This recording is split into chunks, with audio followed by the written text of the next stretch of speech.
I was at the mall the other day, and I saw this flyer for the Supergirl movie. And I thought to myself, yeah, I'd like to see that. And before I do, I would like to read the comic that it's based on. Oh yeah, if you couldn't tell, I live in Japan. Krypto's so cute. I know he's CG, but he's really cute. And so I picked up Supergirl, Woman of Tomorrow. This is the hardcover deluxe edition by Tom King, drawn by Bilquis Evely, and colored by Matheus Lopes. And it's quite an interesting little book here. I don't know how you feel about Tom King. I haven't read a lot of Tom King. I feel like this is probably my least favorite thing that I've read of his, but I've only read 3 of his books. Mr. Miracle was one of my favorite comics that I've read in a very long time. I really loved this book. Tom King's Mr. Miracle. That's drawn by Mitch Gerads. And Adam Strange, Strange Adventures, pretty good. I enjoyed it thoroughly. Not quite as much as Mr. Miracle, but I really did like that story as well. Supergirl, it was good. It had the potential to be great. I really wanted to love the story, but I just had a lot of problems with how it was told, how the story was put together. Art-wise, it's absolutely incredible, and so I want to talk about that a little bit. So I'm just going to do a little review overview, take a look inside, and I hope you'll join me.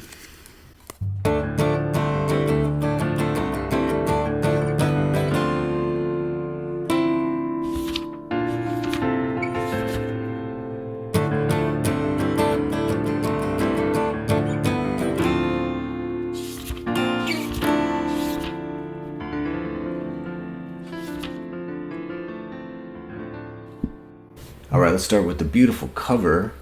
Like I said in the intro, this is the Deluxe Edition hardcover. Man, I absolutely love this mix of matte and glossy design. Look how shiny it is. It's got the gold foil in there, this aura around Supergirl just making her look amazing. I'm glad the whole thing's not glossy. It really pops with that matte background. Almost don't even want to put it on the shelf because I just want to display it. And here's the spine and the back. Without a home. This is also kind of a mix of the glossy paper and the matte paper at the bottom there. So, all right, let's open it up. Take out the flyer. And I'll show the flaps first here. This is an image that you'll see a bit later in the video. Kara fighting a space dragon. It sounds goofy, but it's actually really awesome. And although Tom King kind of covers it up with a lot of narration, you can see the unmolested version here, although it's a bit small. And on the back flap, the bios, Tom King the writer, Bilquis Evely, the artist, from Brazil, and Matheus Lopes, also Brazilian, and he's the colorist, and Clayton Cowles is the letterer. Let's look at underneath the dust jacket, what they call art on board. Sorry, I got the glare on there. I'll try to show it without the glare. Pretty unique image there. Not what you think of when you think of Supergirl. She looks kind of like she's experiencing PTSD. Alright, and then on the back, it looks like she's kind of superimposed over a map. Is she burning? Is she on fire? Well, the map is there because she and the main character are chasing a group of space pirates across the universe. So that's kind of hinting at that story. Alright, let's start at the beginning. I would recommend skipping the kind of awful, humble brag, pretentious introduction. That's really Tom King in a nutshell. And just jump right into the story. Alright, I want to start with Chapter 1, Men, Women, and Dogs. As you can see here, we have this dramatic sequence where the main character, not Supergirl, the main character Ruthye, her father is brutally murdered by a man named Krem, who had come upon their rock farm and had an argument with the father and then stabbed him dead. Now this narration was ostensibly fine, but already I was kind of turned off by the faux Victorian style English that Ruthye speaks. But this is, it's a dramatic beginning. By page 3, I kind of couldn't believe how much and how long the narration was continuing without any dialogue or quiet panels to break it up. And to make matters worse, on page 2, Tom King spoils his own story's ending. On page 2! He just casually reveals what happens to the villain. Like, for what reason? Way to suck the tension right out of the story, Tom. Weirdly, he preserves the unknown origin of this beautiful sword that Krem leaves behind, which I thought was going to be a setup for some big reveal later on, but minor spoiler, it don't mean a thing. I mean, I guess it's a little important in the following scene when Ruthye uses it to barter with this bounty hunter, but that's about it. This is when Ruthye meets Supergirl for the first time, and it's really one of the best sequences in the book, because it develops the character through this simple sequence where Ruthye attempts to hire a bounty hunter to go after her father's killer, but she is possibly double-crossed or at least taken advantage of when the bounty hunter takes her sword, and it's not clear whether he's actually going to fulfill his end of the deal or not. And so Supergirl drunkenly kind of interrupts or intercepts the bounty hunter and, of course, wins the day. Even if she's on the verge of blacking out, because she's on this planet with a red sun, it's her 21st birthday and all that. You know how that can be. And that's a really cool sequence. I really enjoyed it. You can see Krypto there on the edge of the action. I mean, look at some of these pages. Like, look at how much narration is here. There's no dialogue. I mean, these are kind of montage, splash pages, but basically every panel, with few exceptions, is just full of tons and tons of narration. A lot of it pretty unnecessary. I mean, sometimes there's narration in word bubbles to the point where it's like the art is it's becoming so cluttered. Even in battle sequences, there's just an unbelievable amount of overwritten, overwrought prose here. I think that's the biggest problem with this book. It's not that the story is bad or unimaginative, but it's the way it's told from the point of view of Ruthye. I guess at the very least, he could have made Ruthye an unreliable narrator, or break up the narrative into journal entries, lead off with a few sentences, and then just show us the scenes. The narration doesn't have to be constant.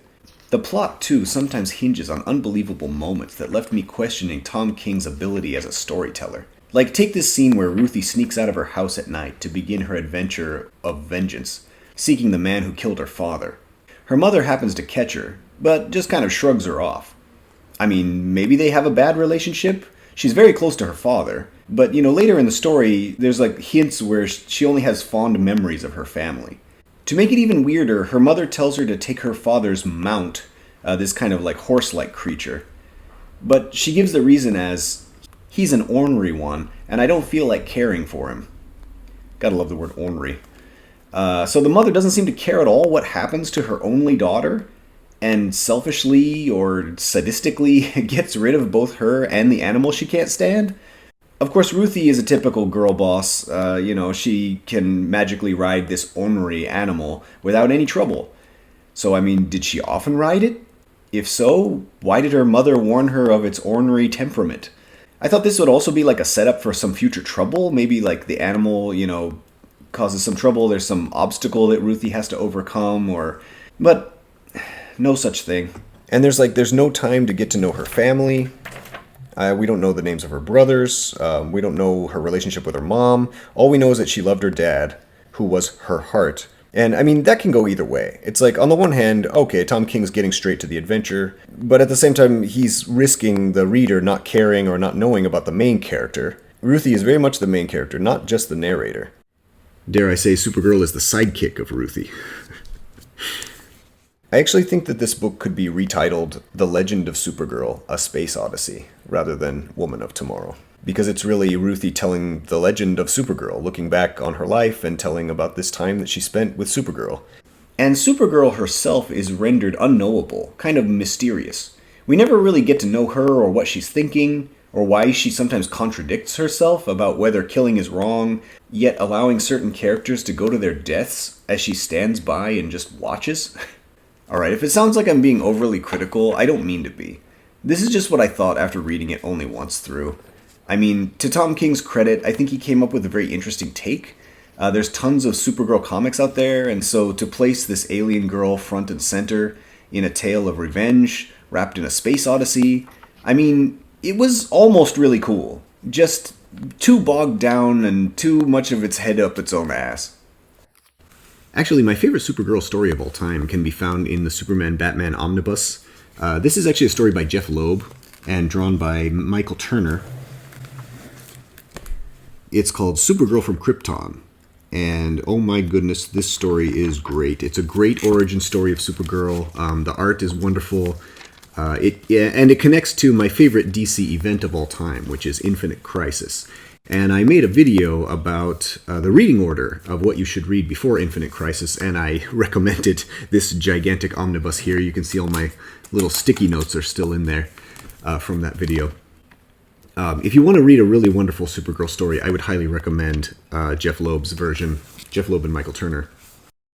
Next, I want to talk about my favorite part of this book, which is every single panel. The incredible artwork of Bilquis Evely, combined with the psychedelic wizardry of Matheus Lopes' colors.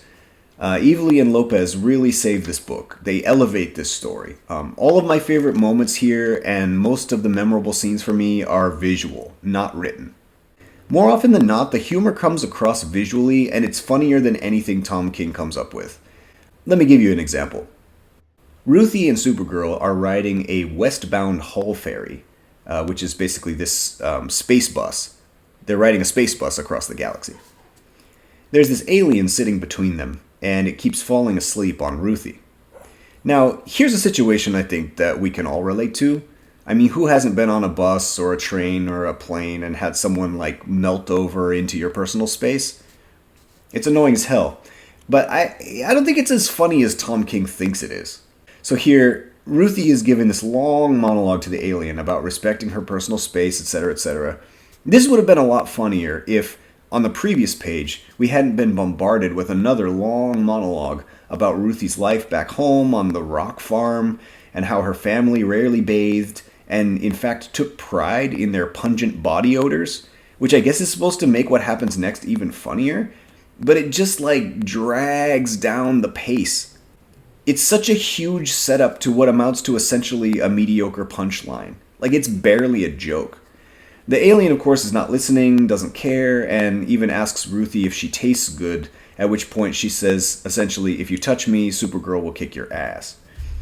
And I thought this would have worked much better and been a lot funnier if, for example, you have Ruthie's long monologue, like, interspersed with grunts and groans of the alien, and then at the end, the alien just shifts back into its seat and like falls back asleep, obviously not understanding a word that she said. That would be way funnier. And it would be funny if, of course, this was one of the only times Ruthye went off on like a long speech. But as it is here, I just found myself relating to the tired, irritated alien much more than feeling anything for Ruthye. There's only one thing that I can criticize about Bilquis Evely's art, and that is right here, the backwards boat. Look at this. Look at the way she's rowing. Now you might say to me, Chris, this is an alien world. Maybe boats work differently on this planet. I don't know. I mean, look at it. It looks like a boat. I mean, how do oars work? When you sit in a boat, you row facing the opposite direction than the way you're moving, right? Okay, she's Supergirl. Maybe she rows differently. I mean, all right. Physics is physics, you know what I'm saying? So yeah, that's my one tiny gripe. But what was I saying? I do love the artwork. Like, I love the designs of the aliens. I love this like weird space inside the Haulferry. I like how the Haulferry looks outside, the design of it. I mean, Bilquis Evely has such a great imagination. Like look at this space dragon. And props to Matheus Lopes as well. The colors are just absolutely psychedelic. Glorious use of color. I mean, this space dragon, like, this whole sequence on paper, like, plot-wise, is kind of a cliche. Like, if you read that in a script, you'd be like, okay, she has to fight a space dragon. Kind of almost like a gimmick. But in the hands of Evely and Lopes, it just becomes this incredibly beautiful sequence. Of course, it's just covered with so much jabber. But it's really, really beautiful. And, you know, Supergirl gets to show off, like, why she's a hero. And she saves these people fighting this space dragon. I mean, look at that. It's incredible stuff. I feel like I'm looking at Jean Grey, like Dark Phoenix style. Amazing color, amazing sketching here. And then Tom King almost immediately cuts to Supergirl teaching Ruthye the importance of washing her hands. Womp womp. Not particularly interesting. Not really memorable, doesn't really say anything new about either character, because we already know that Ruthye was raised on a farm and took pride in her filth, and Supergirl is kind and helps people. None of these things are setups either. You would think it would like set up and pay off, but there's none of that either. It's just these kind of random moments that I think are supposed to be sweet. Obviously, Tom King was thinking about his own daughter. I don't know. It just really comes across as like, why am I reading this? Like, can we just get on with the story now? That frustrating problem of like not really liking the script and yet loving the art kind of reminded me of Superman for Tomorrow by Brian Azzarello and drawn by the great Jim Lee. I did a video on these hardcovers already, the volume 1 and 2. These stories I really, really wanted to love. It's really the same situation as Supergirl. The Super family is just getting let down here. But yeah, it's like Brian Azzarello's story was so clunky and the characters were so ridiculous and the dialogue was so laughable at times, and yet the art was just absolutely eye-popping and you know, I almost wanted to just stop reading and just like enjoy this incredible artwork. Of course, the number one reason to even buy either of these, well, I guess volume 2, is for this incredible image right here. Lois Lane in their happily phantom zoned paradise.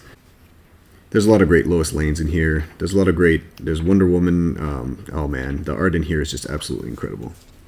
But story-wise, not my favorite. So I don't want to spoil too much of this, but there's so many moments that I felt like could have been more or just cut out completely. So after Supergirl ends up helping this like random alien in this very heartfelt story, it immediately cuts to like a completely different alien on a completely different planet, showing this kind of climactic sequence where Supergirl is helping this alien like with her grief, and she's, you know, throwing this fit.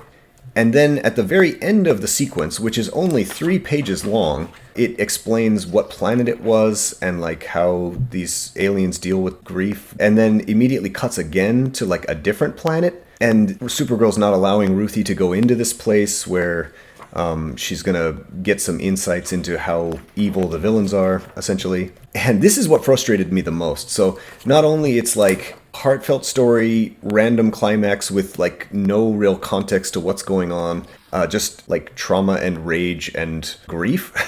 And then cut to this like nightmare world that we don't even get to see. The narration goes into the lava forests and the monstrous landscape and the people of this planet who basically are just all mentioned in that many sentences. But what we're actually treated to is not lava forests or monstrous landscapes and people who are struggling, but basically Ruthye falling asleep waiting for Supergirl and just narrating the hell out of it. We don't get to see what Supergirl sees inside of this nightmarish gateway, and we don't even really get to see the rest of this planet. What little we do see looks freaking awesome in Bilquis Evely's hands, but that's all we got right there. She says, I saw all of it. I mean, I guess the reader is supposed to imagine, but then it just immediately cuts again, and then now they're on a new planet, and I don't know. I was just really frustrated. Like, I wanted to see more of these things. I wanted to experience it with the characters. I didn't want to just jump from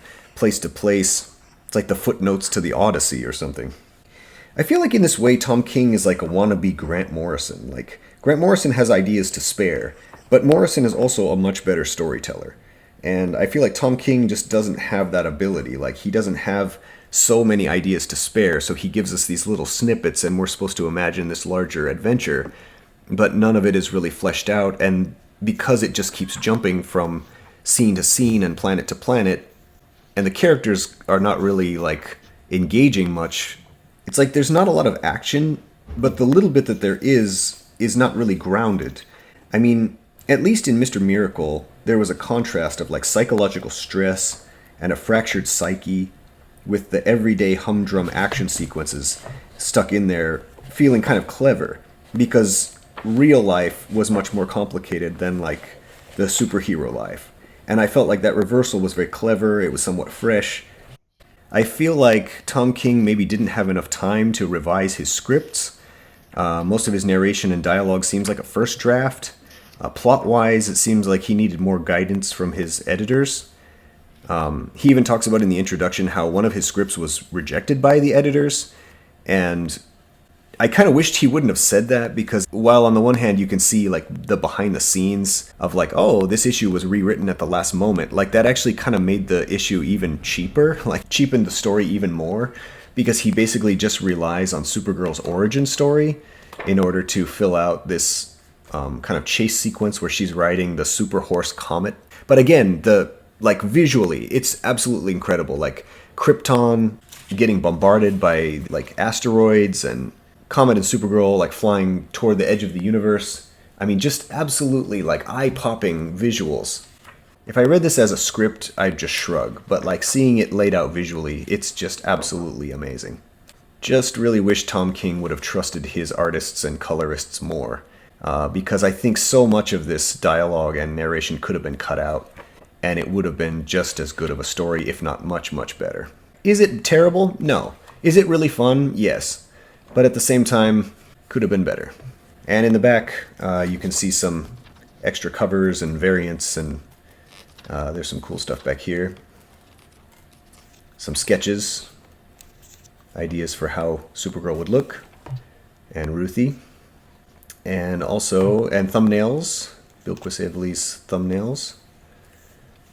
And there's also Tom King's script, his rejected script, alternate script for Supergirl Woman of Tomorrow #6 that was rejected by his editors, and then at the last minute he had to pull a new script out of his ass. Alright, that about does it for my review of Supergirl Woman of Tomorrow, aka The Legend of Supergirl, A Space Odyssey, by Tom King, Bilquis Evely, and Matheus Lopes. Please let me know what you think about this book. Do you agree with me? Do you think I'm being too harsh on Tom King? Yeah, maybe I was a little too harsh on Tom King, but I just feel like he needs to get out of his own way. You know, like this was actually a really great story, just overwritten. And that's the biggest problem. Just let the artists do their work, man. Stay out of the way of yourself and stay out of the way of the artists. And you could have really had something special there. So anyway, that's all I got, and I'll see you next time.